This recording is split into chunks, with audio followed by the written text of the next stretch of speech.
Buenos días para todos y también saludo cordial para los que van a ver el video de este mensaje. Es un placer y gracias por escucharnos.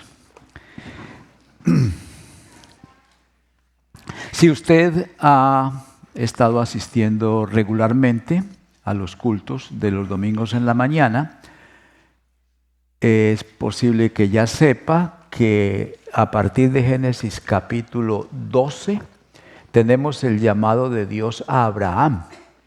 Hace 4,000 años, a la edad de 75, con una esposa estéril, Dios lo llama para formar una nueva nación que será de bendición a todas las naciones.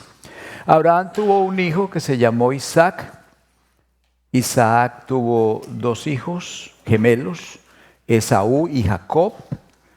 Esaú no tenía mucho interés en ese plan de Dios, pero Jacob sí anhelaba esas bendiciones y quería ese plan.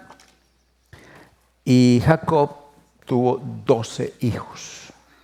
Por eso Jacob es conocido como el hombre de la multiplicación, porque ahí sí el pueblo que Dios quería formar se comenzó a multiplicar. Los 12 hijos de Jacob, cada uno dio origen a una tribu, que son las 12 tribus de Israel, porque a Jacob se le cambió el nombre de Jacob a Israel, y entonces por eso se le llaman las 12 tribus de Israel. Pero hoy en día esas 11 tribus están perdidas. No hay rastro, no conocemos personas de la tribu de Rubén, ni de la tribu de Simeón, ni de ninguna de ellas. Solamente los judíos. La tribu de Judá es la única que ha sobrevivido hasta el día de hoy a través de la historia y están en las noticias casi todas las semanas. La tribu de Judá. Pues el capítulo 38 de Génesis nos cuenta de las andanzas de Judá, el patriarca que dio origen al pueblo judío. Y analizando ese capítulo 38, encontré que Judá comenzó a dar ciertos pasos que lo comenzaron a desorientar del llamado que Dios tenía para él, para su vida. Y esos pasos que él dio fue primero alejarse de su familia, o sea, de su comunidad. El segundo paso fue comprometerse con el mundo. El tercero comenzó a actuar como el mundo. Y en el cuarto paso él ya estaba pensando como piensa el mundo. Entonces vamos a analizar esos pasos. El primero es el apartarse de su comunidad, que está en el versículo 1 del capítulo 38, donde dice: aconteció en aquel tiempo que Judá se apartó de sus hermanos y se fue a un varón adulamita. Adulamita no es la tribu ni la raza, sino el lugar donde este hombre vivía. Vivía en la tierra de Adulam y por eso le dicen adulamita, pero era cananeo. ¿Cómo se llamaba ese hombre? Se llamaba Ira, con H. O sea que no es la ira que nosotros experimentamos, sino que el nombre es Ira con H. Aconteció que en aquel tiempo se refiere al tiempo en que José fue vendido. ¿Se acuerdan que lo vendieron como esclavo? Y entonces los madianitas lo vendieron en Egipto a Potifar, oficial del faraón, capitán de la guardia. Mientras eso sucedía, entonces Judá se apartó de sus hermanos, como dice el texto ahí. En aquel tiempo, simultáneamente, mientras José estaba siendo vendido como esclavo en Egipto, Judá se apartó de sus hermanos. ¿Por qué se apartó? El texto no dice. Entonces, nos quedamos sin esa información. Pero si uno le pone un poquito de razonamiento, entonces puede inferir o puede suponer. Ahora, este es mi pensamiento. No lo dice aquí la Escritura, le advierto, pero Yo pienso que se pudo haber alejado de sus hermanos, primero porque, por lo que se alejan los hermanos, de pronto disgustó con uno de ellos o con varios de ellos, no se pusieron de acuerdo, tuvieron un altercado y me voy, ¿verdad? Eso pasa. La otra es que de pronto Judá dijo, primero tuvimos una matanza en Siquem, yo no me sentía bien con eso. Luego vendimos a José, mi hermano. Eso está mal. Si yo me quedo aquí con mis hermanos, ¿a dónde vamos a parar? Yo mejor me aparto. Puede haber sido eso. La otra es que como ellos fabricaron unas evidencias, un invento de evidencias, tomaron la túnica de José, la mancharon con sangre de un cabrito y le dijeron al papá, papá, mire, no sabemos de José, pero encontramos su túnica. Y entonces ustedes saben que Jacob amaba a José y entonces le guardó un luto muy largo, estaba muy triste y de pronto Judá viendo a su papá en esas condiciones, tan triste por la muerte de su hijo amado, entonces Judá dice, no, yo no aguanto viendo a mi papá así, yo me voy y se apartó. Quizás fueron unas de esas cosas. El hecho es que se estaba apartando de la familia en la cual Dios estaba trabajando, la familia que Dios estaba usando para llevar su plan adelante. No era una familia perfecta, ¿ya? No lo era, eso hay que reconocerlo, la Biblia es muy franca. Por eso la Biblia es un libro que es importante porque no le oculta nada a nadie. Dice, cómo era esa familia, nos ha contado las cosas que hacía. Pero hermanos, cuando Dios quiere bendecir a las naciones, tiene que agarrar lo que hay. Porque ¿quién es perfecto? No hay iglesia perfecta, no hay familia perfecta. Dios quiere bendecir las naciones, pues tiene que valerse de lo que tiene, de lo que tenemos. Entonces, llamó a Abraham y comenzó a formar una familia y a formar un pueblo. Pero Judá se apartó de esa familia. Hoy en día, pues, ¿cómo actualizamos eso? Hoy en día hay gente que se aparta de su comunidad, de su iglesia. Se van de esta o de otras. Se vienen para acá y les damos la bienvenida. No los vamos a echar tampoco, ¿no? Y de aquí también se van. Es un fenómeno que ocurre. Pero ese cambio o esa ida de una congregación a otra es riesgosa. Porque algunos en la ida o en la salida de su iglesia se desconectan de su comunidad y a veces no quedan en ninguna parte. Y a veces los motivos por los cuales una persona deja su iglesia no son los más razonables. Porque hay motivos para irse, ¿no? La distancia, me casé, tantas cosas, ¿no? Pero yo sospecho que la mayoría de la gente se va de las iglesias, y ese es un razonamiento último, se van enojados.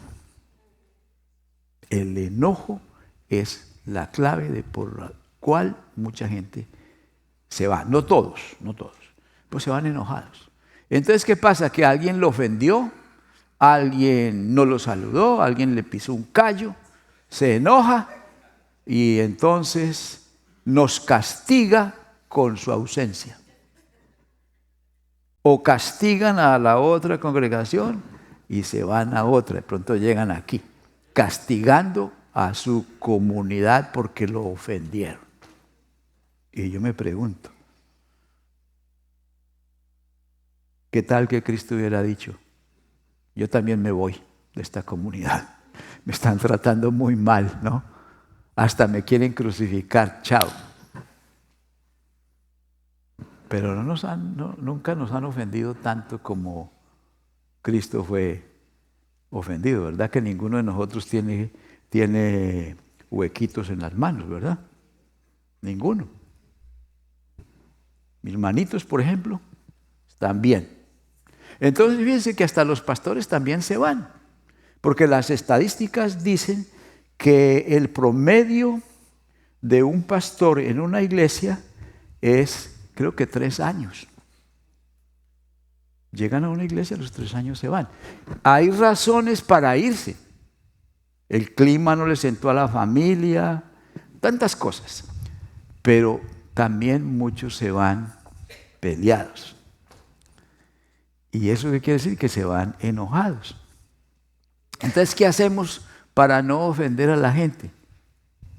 Eso siempre va a ocurrir. Eso siempre va a ocurrir. El Nuevo Testamento dice, amaos los unos a los otros, orad los unos por los otros. Hasta dice, saludaos con ósculo santo, que nos besemos cuando nos saludamos. Todo eso nos dice el Nuevo Testamento. Pero lo que más dice el Nuevo Testamento es, perdonaos los unos a los otros. Y si la gente se va de una congregación enojada, es porque no perdonó. ¿Y qué dice el apóstol Pablo en Efesios capítulo 4, creo que 25 y 26? Dice, airaos, pero no pequéis.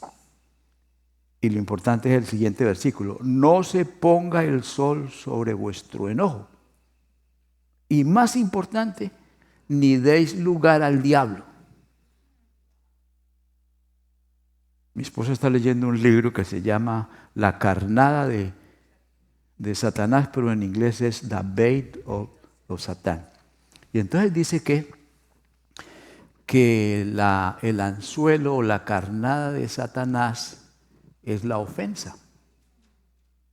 Porque te ofenden y entonces usted se enoja y deja que el sol se ponga sobre su enojo y ya mordió el anzuelo. Y castiga la comunidad, su familia espiritual, los castigo con mi ausencia. Y hay un cierto porcentaje de cristianos por ahí dando vueltas que están resentidos porque mordieron el anzuelo de Satanás. Quizás eso pasó con Judá también, ¿no? En esa familia tan conflictiva eso pudo haber pasado. Entonces, ese paso de alejarse de su comunidad es un paso riesgoso. El segundo paso que dio Judá y que podemos dar nosotros también es el comprometernos con el mundo. Vamos a ver el versículo 2 y 3 donde Judá se comienza a comprometer con el mundo, que eran los cananeos, gente pagana. Versículo 2 dice, y vio allí, donde se había ido, ¿qué vio? La hija de un hombre cananeo. Dicen que los hombres nos enamoramos por los ojos. Y aquí dice, y vio allí la hija de un hombre cananeo, el cual se llamaba Shua, y la tomó y se llegó a ella. Hablo con los varones. Se enamoró. Eso fue un flechazo de parte y parte. Porque si usted sigue leyendo, rapidito se juntaron y tuvieron un hijo que se llamó Entonces, ojo, mucho cuidado, porque cuando uno se enamora, ya... Vean cómo se ríen, ustedes mismos saben lo que pasa. Entonces te enamoraste y tuviste sexo con esa mujer, y en el momento que tú tienes sexo con esa mujer, ya estás comprometido. Ella es la que va a quedar en embarazo, usted no va a tener barriga, pero usted va a estar comprometido. Porque cuando un hombre y una mujer tienen sexo, inmediatamente se crea una ligadura emocional, difícil de romper. Y hay veces que se pelean y de todo, pero esa ligadura está ahí. Y se dan duro, pero siguen juntos. Ya está ahí ligado. Y entonces, a ver, versículo 3. Y ella concibió.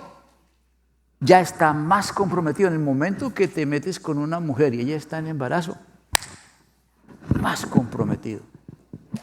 Y entonces, ¿qué pasó con el embarazo? Dio a luz. Claro. Después del sexo viene la concepción. Después de la concepción viene el alumbramiento. Y le llamó su nombre Ahora está súper comprometido con la mujer y con el hijo. Pero ahí no paran las cosas. El 4, concibió otra vez y dio a luz un hijo llamado, su nombre, Onán. Son 2 compromisos. Y volvió a concebir en el versículo 5 y dio a luz un hijo y llamó su nombre Sela, y estaba en Quesib cuando lo dio a luz. Ya Judá está comprometido con los cananeos. Tiene mujer cananea y tiene 3 hijos cananeos. Ya, pobrecito. Se está alejando del llamado de Dios. Gradualmente se fue comprometiendo. Entonces, mucho cuidado, hermanos, y también hermanas, ¿no? ¿Qué diría Abraham de lo que está haciendo Judá? Fácil saberlo. ¿Se acuerdan cuando Abraham llamó a su mayordomo y le dijo que metiera la mano por aquí y le agarrara el muslo? Y Abraham también metió la mano y le agarró el muslo a su mayordomo, y esa es la manera de jurar. Quién sabe hasta dónde tenía que meter la mano, pero era la manera de ellos, ¿no? Se agarraron de ahí y juraron. ¿Y cuál era el juramento?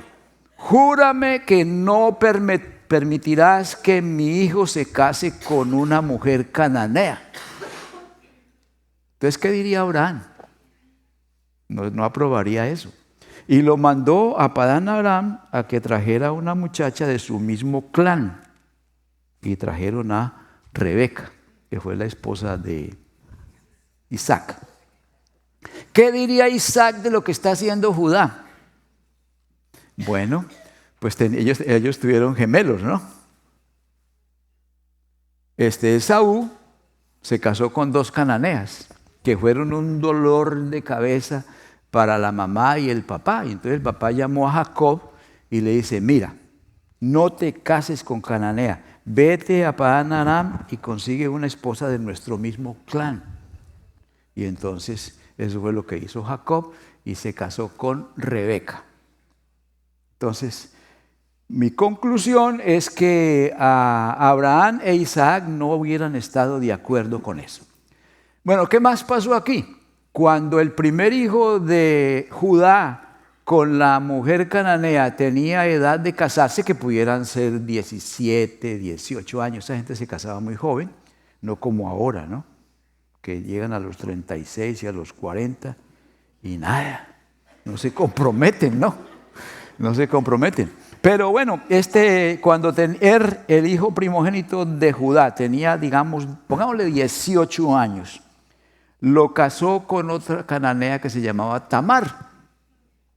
¿Qué pasa entonces aquí con Judá? Que ya está emparentado con los cananeos, con los paganos. Ya tiene compadres cananeos. Ya está comprometido con el mundo. Y entonces, ¿qué pasa con el primer hijo de Judá, el primogénito, que está casado con Tamar, y muere Y si usted lee el capítulo 38, allí va a encontrar que murió porque Dios se lo llevó porque hizo lo malo ante los ojos de Jehová. Entonces había no una ley, sino una costumbre entre los pueblos antiguos que se llama el leribato. El leribato era una costumbre que protegía a las viudas. Entonces, si una mujer enviuda, sin hijos, el hermano del muerto la toma como esposa para que ella tenga hijos. Y ese hijo o hijos van a ser los herederos de lo que le tocaba a su difunto. Esto es una manera de proteger a la viuda. Entonces, entre estos cananeos existía esa costumbre, y entonces Judá le tocaba casar a su segundo hijo con Tamar. El segundo hijo se llamaba Onán. Y entonces él procede y casa a Onán con la viuda Tamar. el deber de Tamar era tener hijos con ella. Pero ¿qué hacía Tamar? Si usted lee ese capítulo 38 va a encontrar que que Onán usaba sexualmente a Tamar, pero a la hora de engendrar, él derramaba su semen afuera. Y Dios se lo llevó. ¿Por qué hacía él eso? Porque él no quería que ella tuviera hijos, pero la usaba sexualmente, ¿ya? Pero no quería que tuviera hijos porque así él conservaba su herencia. Porque él ahora era el primero, porque había muerto el primero, él venía a ser el primero ahora, el primogénito. Dios también se lo llevó a él. Entonces resulta que el tercer hijo que se llamaba, ¿cómo se llamaba este muchacho? Selá. En hebreo le dicen Shelah, como una chela, ¿no? Shelah. Se llamaba Shelah. Pero Selah estaba muy jovencito para esa responsabilidad. Entonces vamos a ver qué pasa aquí. Y lo que pasa es que Judá comienza a actuar como actúa el mundo. Vamos al versículo 11, el 11. Vamos a leerlo acá. Entonces Judá, como Selah estaba muy jovencito todavía, quizás era niño, le dijo a Tamar, su nuera, quédate viuda en casa de tu padre. En otras palabras le está diciendo, no te cases, quédate con tu papá, hasta que crezca Selah, mi hijo. Y porque Judá pensaba que los dos hijos habían muerto porque causa de Tamar, que Tamar tal vez estaba encantada o embrujada y por eso habían muerto los dos hijos y no quería que el segundo, o sea, no tenía intención de casar a su hijo con Tamar. La estaba engañando y le dice, vete a casa de tu padre. Y Tamar se fue y estuvo en casa de su padre. Y miren lo que dice el 12. Pasaron muchos días y murió la hija de Suá. ¿La hija de Suá? ¿Quién es?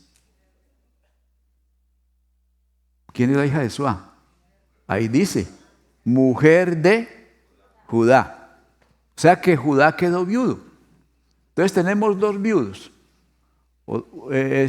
Tamar, viviendo con su papá viuda, y Judá también quedó viudo. Después Judá se consoló, o sea, pasó un tiempo y ya se le pasó lo de la muerte de su esposa. Y va a cierto lugar a trasquilar las ovejas de su rebaño. Vamos a leer el versículo 13 para continuar con esta historia. El versículo 13 dice,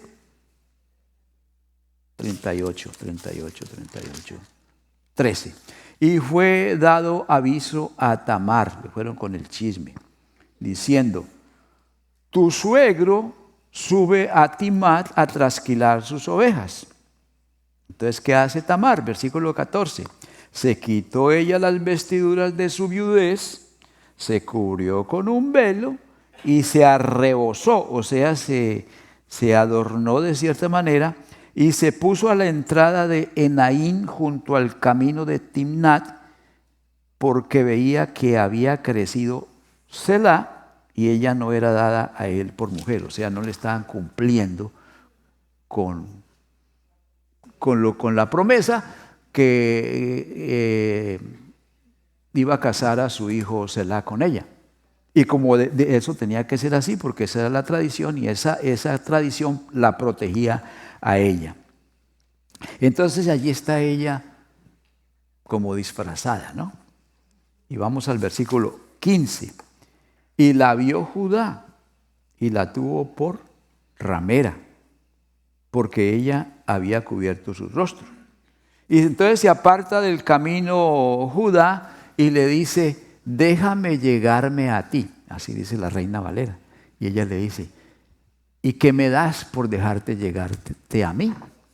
Y entonces él le dice, te voy a enviar un cabrito. Y ella dice, ¿y qué me vas a dar de prenda o que me asegure que me vas a mandar un cabrito? Y él le dice, pues usted diga qué quiere. Entonces Tamar le dice, bueno, deme su sello, su cordón y su báculo. ¿Qué es eso? El sello es un anillo que tiene un símbolo para marcar contratos, cuando se hace un contrato. O también un pedazo de madera o de metal con el mismo símbolo para sellar contratos o pactos. Y el cordón era algo que usaban para cargar ese anillo o ese sello y se lo cuelgan en el cuello. Y el báculo, pues usted sabe, una vara, ¿no? Que usaban para arriar o guiar el ganado o para defenderse, ¿no? Entonces le entrega esas tres cosas y pasó lo que tenía que pasar. Después de que pasó lo que tenía que pasar, dice aquí se rompió una taza, cada quien para su casa. Y Tamar fue y se quitó esa vestidura y se puso los vestidos de viuda y ahí estaba en la casa con su papá. Judá va y le dice a su amigo Hira, donde él se había ido a vivir, mira, hazme el favor y lleva este cabrito a la prostituta que está allá por el camino de Timad y no me acuerdo el otro nombre. Por ahí está, llévale este cabrito. Y él se va y no la encuentra ahí. Entonces averigua entre los lugareños dónde es que vive la prostituta. Ellos le dicen, por aquí no hay ninguna prostituta. Aquí jamás hemos tenido gente así. Entonces este viene y le dice, mira, Judá, nadie la conoce, no hay ninguna mujer prostituta por ahí. Entonces él dice, bueno, que se quede con esas cosas, pero conste que cumplimos, que tú no la encontraste y que yo le mandé el cabrito.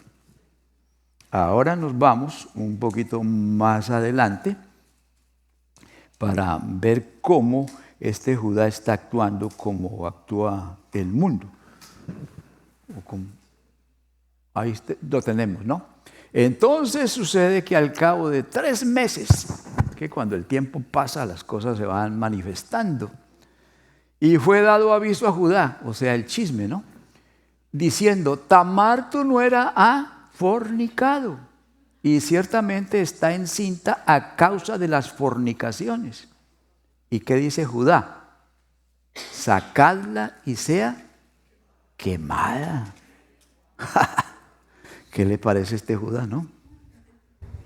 No tuvo ni pizca de tolerancia, no tuvo ni ápice de misericordia, que la quemen. Pero ahora usted póngase a analizar esta situación, hermano y hermana. Tamar llevaba años viuda y Judá llevaba un poquito de tiempo de viudo. Tamar había adulterado o fornicado y Judá también. Y este dice, sáquenla y quémela. ¿Ah? Eso es actuar como actúa el mundo, ¿no? Bueno, él ya estaba actuando mal desde que estaba en su casa, ¿no? Pero qué barbaridad. Bien, allá agarran a Tamar. ¿A dónde vamos? Aquí. Está actuando como actúa el mundo, ¿no? ¿Por qué actúa Judá así? Pues es que uno actúa como uno cree. Uno actúa como uno piensa. Nosotros pensamos que la gente actúa de acuerdo a lo que dice. Eso es lo que pensamos, lo que fulano dice, mire, yo tal y tal cosa, y pensamos que sí, que así va a ser. La gente actúa como piensa y como cree. Claro, hay gente que honra su palabra. Hay gente que dice las cosas y las cumple. Son honorables, honran su palabra. Pero la mayoría de la gente, cuando habla, dice las cosas para quedar bien. Pero cuando llega la crisis, cuando llega el problema, actúa como es, como cree, como es su verdadero carácter y como de veras cree. Por eso, aquella famosa fórmula que siempre les he compartido: pensar y actuar. Eso así es siempre. Entonces, ¿por qué Judá está actuando así? Está actuando como él cree y como él piensa. ¿Y cómo piensa Judá? Vamos a mirar, vamos a devolvernos al versículo 11. A ver, el 11, mejor aquí. Judá dijo a Tamar, su nuera, quédate viuda en casa de tu padre hasta que crezca Selá, mi hijo.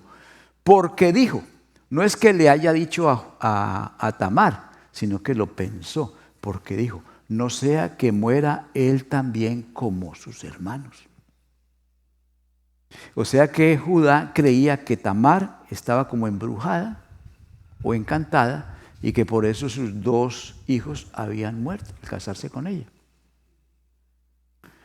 Tenía una mente supersticiosa y mágica, Judá.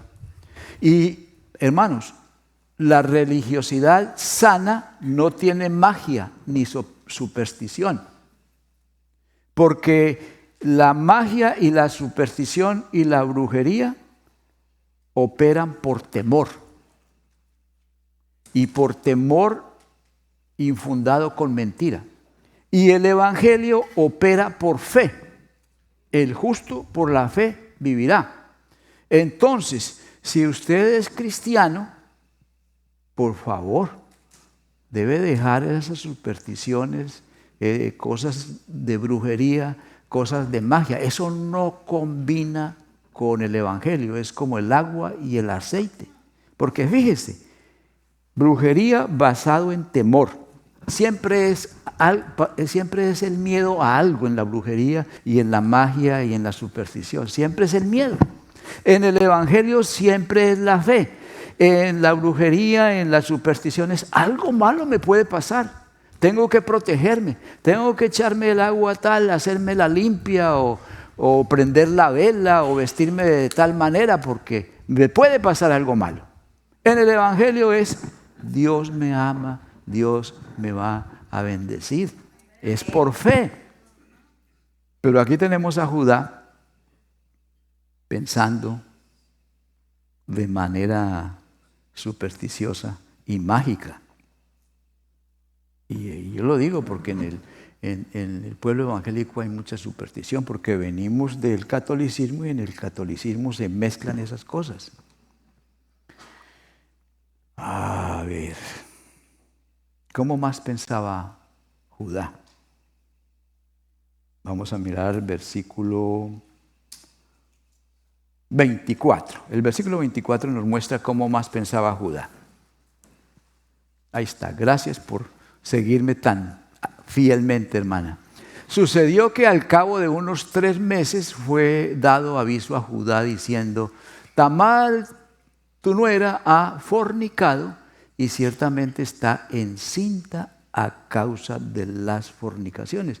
Y Judá dijo, sacadla y sea quemada. Quemadla. ¿Qué pasa aquí? Que Judá tiene doble moralidad. Una moralidad para juzgarse él. Yo soy viudo y adulteré. Yo no debo ser quemado, ¿no? Yo estoy bien. Pero tiene otra moralidad para juzgar a otras personas. Tamar adulteró, que la quemen. Mucho cuidado. Porque sin darse cuenta, usted puede tener doble moralidad. Cuando juzgamos, es doble moralidad. Porque ¿quién nos juzga a nosotros? Pero nos tomamos la libertad de juzgar. Si alguien viene y le echa un chisme de otra persona y usted ya está de enemigo con esa otra persona sin ir y decirle, mire, me contaron esto de usted, es cierto. Pero ya de una vez toma partido. ¿Qué es eso? Juzgar. Y podemos caer en ese pecado muy fácil. Y mire lo facilito que cayó Judá. Con el mismo pecado, y él no debe ser quemado, ni si se le pasó por la mente, pero Tamar sí, que la quemen. Y entonces Tamar aguanta hasta el último momento y cuando ya la van a sacar para quemarla, dice, un momento, señores, yo estoy encinta del dueño de estas cosas, del dueño de este sello, de este cordón y de este báculo.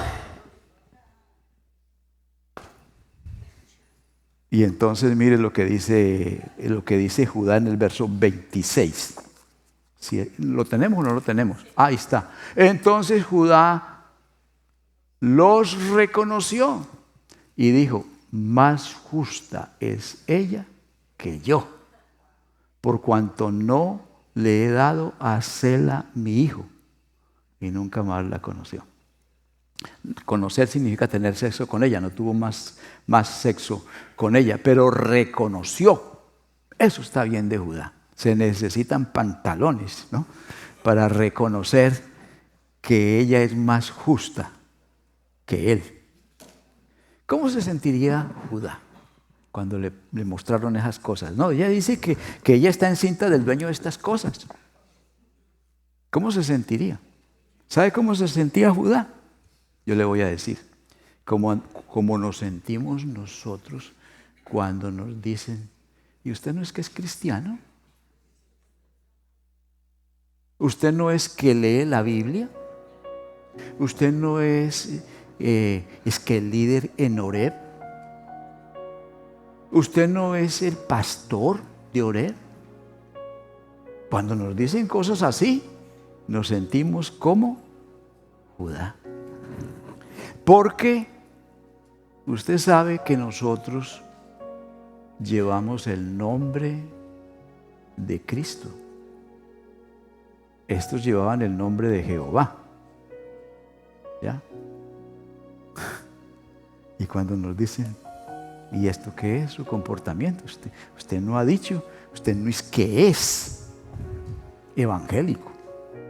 Así se sentía Judá. Pero tuvo el valor de reconocer que ella era más justa que él.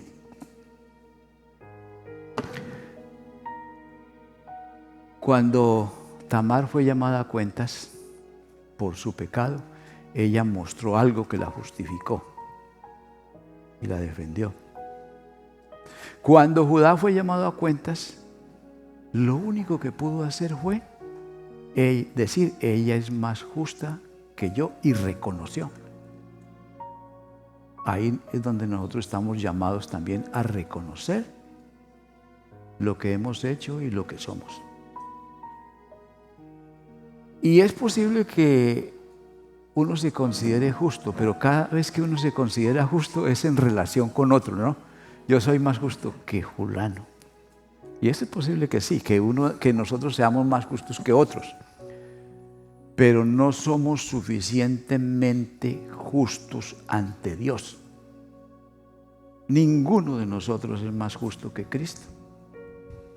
Y por esa razón, cuando Dios nos llame a cuentas, no nos vamos a escapar. Ya, nos van a quemar de una, porque no somos suficientemente justos. Por eso a mí me encanta esta ilustración de los 3 pecados diarios. Una ilustración muy, muy buena porque usa las matemáticas para demostrar que somos pecadores.